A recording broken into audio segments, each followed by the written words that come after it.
Hello friends, welcome to Defence Matrix. तो जब हम इस चीज़ का डिस्कशन करते हैं कि इंडियन एयरफोर्स में या फिर हमारी आर्म्ड फोर्सेस में कौन कौन सी ऐसी जगहें हैं जहाँ पर इम्प्रूवमेंट्स की रिक्वायरमेंट है और कहाँ पर जो इक्विपमेंट्स हमारे हैं वो मॉडर्न वॉरफेयर के हिसाब से अपग्रेड मांग रहे हैं और क्या क्या बदलाव किए जा सकते हैं। अब इसमें हम ऑपरेशन सिंदूर से लेसन्स को लेकर बदलाव की बात करते हैं। और कल भी हमने इसी चीज़ को लेकर वीडियो बनाया था जहाँ पर हमने डिस्कस किया था कि कैसे इंडियन एयरफोर्स के पास फ़िलहाल जो फाइटर एयरक्राफ्ट हैं वो modern air to air combat के हिसाब से तैयार नहीं है। क्यों नहीं है उसको भी हमने टेक्निकली समझाया था और क्या इम्प्रूवमेंट किए जा सकते हैं उस पर भी हमने चर्चा करी थी। तो जब हम ये सब चीज़ें डिस्कस करते हैं तो पूरा कमेंट सेक्शन पड़ोसियों के कमेंट से भर जाता है। इनको टेक्निकलिटी का टी भले ही ना आता हो, चीज़ें समझ में आती ही ना हो, लेकिन जो प्रोपेगेंडा यहाँ पर क्रिएट किया गया है उसको प्रोपेगेट करने के लिए ये सबसे आगे रहते हैं। और वो भी कोई डिसाइडेड प्रोपेगेंडा नहीं है। ये कभी 6-0 होता है, कभी 7-0 हो जाता है, कभी 8-0 हो जाता है। जिसका जो मन आ रहा है वो कर रहा है। ऐसा इसलिए है क्योंकि कोई अकाउंटेबिलिटी नहीं है। हमारे यहाँ है इसलिए हम क्वेश्चंस पूछते हैं, लेकिन पाकिस्तान को इससे फ़र्क नहीं पड़ता। ये अभी भी मानते हैं कि जो इनका जो ऑपरेशन बुनियान अल मरसूस था, जो कि इंडिया के ऑपरेशन सिंदूर के अगेंस्ट में चलाया गया था, वो एक सक्सेस रहा। जबकि उस सक्सेस को प्रूव करने के लिए एक भी सैटेलाइट इमेज ये प्रोवाइड नहीं करा पाए। जो सबूत इनके द्वारा दिए गए उसमें कहीं आग लग रही है तो उसे सक्सेसफुल स्ट्राइक बता दिया गया, कहीं अगर कोई झाड़ी भी जल रही है तो इनके हिसाब से वो एक सक्सेसफुल स्ट्राइक थी। लेकिन किसी भी साइड की सैटेलाइट इमेजेस ये प्रोवाइड नहीं करा पाए। तो जहां जहां कैमरा बंद हो जाता है वहां पाकिस्तान जीत जाता है। और इसलिए बहुत ज़रूरी है कि समय समय पर जो औकात है वो बताई जाए, ताकि जो रियलिटी से टच इनका छूट रहा है उसको ये फेस कर पाए। तो जब हम बात करते हैं कि इंडियन एयरफोर्स को इम्प्रूवमेंट्स करने चाहिए, तब हम चाइना के कॉन्टेक्स्ट में मोस्टली बात करते हैं। जब हम एडवांस एरियल कॉम्बैट की बात करते हैं ऑपरेशन सिंदूर के रिगार्ड में, तब हम चाइनीज़ इक्विपमेंट के अगेंस्ट में अपना असेसमेंट कर रहे हैं, पाकिस्तान के अगेंस्ट में नहीं। क्योंकि एनफ एविडेंस है ये शोकेस करने के लिए कि इनकी incompetent armed forces Indian armed forces के साथ एक हफ्ते भी नहीं लड़ सकती। इनके एयर डिफेंस सिस्टम्स काम नहीं करते, इनके सर्विलेंस रडार अब काम नहीं करेंगे, और ना ही ये कोई सक्सेसफुल अटैक कर सकते हैं इंडिया के अगेंस्ट में, ताकि इन पर अटैक ना हो। और ये जो 5-0, 6-0 और अब 7-0 बन चुका है,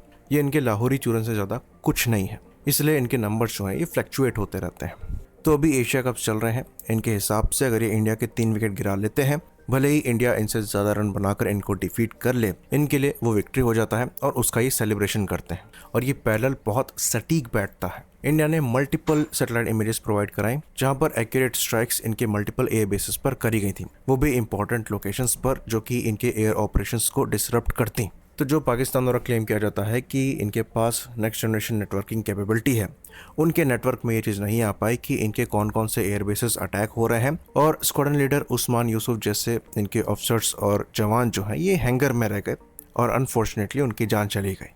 बाकी जो आर्मी के 155 के ऊपर लोग मरे हैं वो अलग। सवाल यहाँ भी उठता है कितनी नेटवर्क सेंट्रिक इनकी एयरफोर्स है कि ये PL-15 को किल चेन मेथड से यूज़ कर सकते हैं, यानी कि मिसाइल को लॉन्च J-10 करता है और गाइड एवैक्स करता है, ताकि जो एनिमी है, इस केस में इंडियन एयरफोर्स का प्लेटफॉर्म है, उसको वार्निंग ना मिले।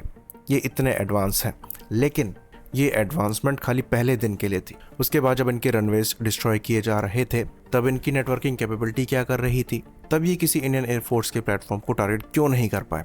इवन जैगुआर्स तक, जिनको हम ये बता रहे हैं कि आउटडेटेड हो चुके हैं, उन्होंने रैम्पेज को शूट किया है इनके एयर बेसिस पर, वो भी प्रिसाइजली। रियलिटी यहाँ पर यह है कि वीडियोस अवेलेबल है जहाँ पर इनके JF-17 और J-10 जैसे प्लेटफॉर्म्स सरगोदा एयरबेस पर लैंड होते दिखाई दे रहे हैं, और उसके कुछ समय बाद ही इंडिया द्वारा वहाँ पर स्ट्राइक करी गई है और काला धुआं उठते हुए नजर आ रहा है। तो ये रियलिटी है पाकिस्तान एयरफोर्स के नेटवर्किंग कैपेबिलिटी की।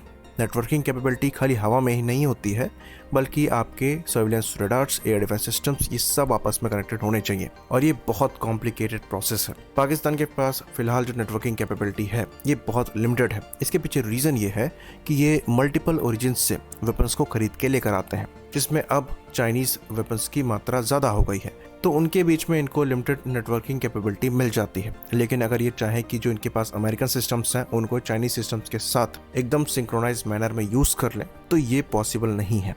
और इनका खुद का जो R&D लेवल है वो बिल्कुल ज़ीरो है, तो ये खुद से ये काम नहीं कर सकते, और US, चाइना ये कभी करेंगे नहीं। इसलिए इनके F-16 इंडिपेंडेंटली ऑपरेट करते हैं, और इस बार वो कहीं दिखाई दिए भी नहीं। जो दिखे वो गायब हो गए, जो उड़ नहीं पाए वो कभी उड़ेंगे नहीं। जकोबाबाद हैंगर में क्या हुआ है ये सबके सामने है। रिपेयर हैंगर था और यहाँ पर पॉसिबिलिटी एग्जिस्ट करती है कि इनके एटलीस्ट 2 से 4 F-16 डिस्ट्रॉय हुए हैं। बाकी बोलारी में इनका जो एरिया है वो डिस्ट्रॉय हुआ ही है। बाकी हवा में या तो इनका एक EW प्लेटफॉर्म गया है या तो इनका AWACS डिस्ट्रॉय हुआ है 315 किलोमीटर की रेंज में, वो भी S-400 द्वारा। तो ये चीज़ हम एक्सेप्ट करते हैं कि एयर टू एयर कॉम्बैट में हमको इंप्रूवमेंट्स करने हैं, वो भी चाइना के रिगार्ड में मोस्टली। और ये भी फैक्ट एग्जिस्ट करता है कि इंडियन एयरफोर्स अभी भी अपनी विल पे पाकिस्तान के किसी भी कोने पर एक्यूरेट स्ट्राइक्स कर सकती है। आप ये सिचुएशन देखिए कि जब पाकिस्तान पूरे अलर्ट पे था, चाइना द्वारा सैटेलाइट इमेजरी और लाइव सैटेलाइट इंटेल इनको प्रोवाइड कराए जा रहे थे, जहाँ पर इनको ये तक पता था कि कौन से बेसिस से कितने प्लेटफॉर्म्स फ्लाई कर रहे हैं और कहाँ पर स्ट्राइक कर सकते हैं। उसके बाद भी जितने हमारे इंटेंडेड टारगेट्स थे हमने सबको हिट किया और ये कुछ नहीं कर पाए। बदले में इन्होंने हमारे कुछ एयरक्राफ्ट जो हैं ये शूट किए हैं। ये चीज़ इंडिया एक्नॉलेज करता है और इसलिए यहाँ पर ये नंबर्स के साथ खेल पाते हैं। लेकिन अगर आप पूरे अलर्ट पर हैं और उसके बाद भी इंडिया इंटेंडेड टारगेट्स को हिट कर पाता है तो आपकी एयरफोर्स का पर्पस क्या है, आप ये भी समझा दीजिए। आपके हवा में होने के बावजूद एनिमी की मिसाइल हवा से ही आती है और आपके बेसिस को अटैक करती है। इनके जो रनवेज हैं ये इंटरसेक्शन पर हिट हुए हैं। आपके जो एयरक्राफ्ट हवा में है वो वापस उस रनवे पर लैंड तक नहीं कर सकते। आप कैसे लड़ोगे? कोई और अगर यहाँ पर एयरफोर्स होती तो इस पर मंथन होता कि क्या इंप्रूवमेंट्स किए जा सकते हैं ताकि दोबारा ये चीज़ फेस ना करनी पड़े। पर यहाँ पर खाली प्रोपेगेंडा पर ही खेला जा रहा है। जो हमारी कंसर्न यहाँ से हुई है वो चाइनीज़ इक्विपमेंट की लिमिटेड परफॉर्मेंस को लेकर हुई है, जिसके लिए हम डिस्कस कर रहे हैं इम्प्रूवमेंट्स को जो कि रिक्वायर्ड है और जो करे जा सकते हैं, जिस पर हम काम भी कर रहे हैं। लेकिन अगर पाकिस्तान एयरफोर्स की आप बात करेंगे तो ये कुछ ऐसी चीज़ें हैं जो कि पाकिस्तान इम्प्रूव कर ही नहीं सकता। इवन जो डैमेज यहाँ पर हुई है उसको भी फुलफिल करने के लिए इनको पैसा चाहिए होगा बाहर से और इक्विपमेंट्स भी चाहिए होंगे, और इसलिए ये फिलहाल अमेरिका की जी हजूरी करते हुए दिखाई दे रहे हैं। अगर चाइनीज इक्विपमेंट इतने सक्सेसफुल थे तो इनको अमेरिका के आगे पीछे ना घूमना पड़ता। HQ-9 की परफॉर्मेंस भी दुनिया ने देख ली है, तो इनके जो एयर डिफेंस सिस्टम्स थे वो पूरी तरीके से नाकाम रहे थे। इवन हमारे स्लो मूविंग लॉयटरिंग म्यूनिशंस ने भी लाहौर तक जाकर इनके HQ-9 को हिट किया है। तो जो खिचड़ी पाकिस्तान एयरफोर्स ने बना रखी है चाइनीज इक्विपमेंट्स, टर्किश इक्विपमेंट और अमेरिकन इक्विपमेंट्स की, और जो टेक्निकल एक्सपर्टीज इनके पास फिलहाल है चीज़ों को मॉडिफाई करने की, उसको देखते हुए ये कहा जा सकता है कि ये आने वाली जो फ्यूचर की लड़ाइयाँ होंगी जो कि अगले 5 साल या 10 साल में लड़ी जाएंगी उसके लिए बिल्कुल भी तैयार नहीं है। और ये एक हफ्ता भी वहाँ पर टिक पाए इसके चांसेस बहुत कम नज़र आते हैं। और इनके रिगार्ड में हम ये भी नहीं कह सकते कि अगर ये इस चीज़ पर काम करेंगे तो ये बेहतर कर सकते हैं, क्योंकि उसके लिए भी पैसा लगता है। हाँ, ये चीज़ हम ज़रूर कह सकते हैं कि जैसे कि इन्होंने नया सिक्योरिटी गार्ड वाला काम अपनाया है, जहाँ पर ये सऊदी अरेबिया को सिक्योरिटी प्रोवाइड कराएंगे, कतर को भी प्रोवाइड कराने की कोशिश कर रहे हैं। ये एक स्मार्ट मूव है। अगर हम पाकिस्तान के पर्सपेक्टिव में देखें, जहाँ पर ऐसी रिपोर्ट्स आ रही हैं कि टैंक्स को चलाने के लिए भी तेल कम पड़ जाता है, तो कुछ पैसा इनको यहाँ से मिल सकता है जिसको लेकर ये अपनी मिलिट्री को कम से कम सस्टेन कर सकते हैं। लेकिन फ्यूचर के लिए तैयार करने के लिए बहुत ज़्यादा पैसा लगेगा और भीख पे वो काम नहीं हो सकता। हो सकता है अमेरिका कुछ पैसे फेंक दे, हो सकता है चाइना यहाँ पर कुछ इक्विपमेंट्स दे दे, लेकिन इस चीज़ से लिमिटेड सक्सेस से ज़्यादा इनको कुछ नहीं मिल पाएगा। रशिया यूक्रेन वॉर एक एग्जाम्पल है। लड़ाइयाँ लंबी खिंच सकती हैं और आपको प्रॉपर सपोर्ट चाहिए। आपकी फाइनेंशियल कंडीशन ऐसी होनी चाहिए कि आप लड़ाइयाँ सस्टेन कर पाएँ। पाकिस्तान की नहीं है और इसलिए ऑपरेशन सिंदूर के दौरान इन्हीं की साइड से रिक्वेस्ट आई थी कि लड़ाई रोकी जाए, और ये चीज़ इनके मिनिस्टर्स खुद एक्नॉलेज कर चुके हैं। इवन ये तक एक्सेप्ट कर चुके हैं कि इंडिया ने अमेरिकन इन्वॉल्वमेंट के लिए मना कर दिया था, तो पाकिस्तान ने ही रिक्वेस्ट करी थी कि सीज फायर यहाँ पर हो। तो कई ऐसे अनआंसर्ड क्वेश्चंस हैं जो कि पाकिस्तानी अपनी मिलिट्री से पूछ सकते हैं, लेकिन पूछेंगे नहीं क्योंकि वो भी जानते हैं कि इसका कोई मतलब है नहीं। खाली एक इनका डिफेंस एनालिस्ट है जो कि सही क्वेश्चन उठा रहा है और उसको ज़्यादातर लोग फॉलो करते नहीं है। क्यों? क्योंकि वो टेक्निकली साउंड है और वो इनके सर के ऊपर से जाता है। तो रियलिटी प्रोपेगेंडा नहीं होती, ये चीज़ समझना ज़रूरी है।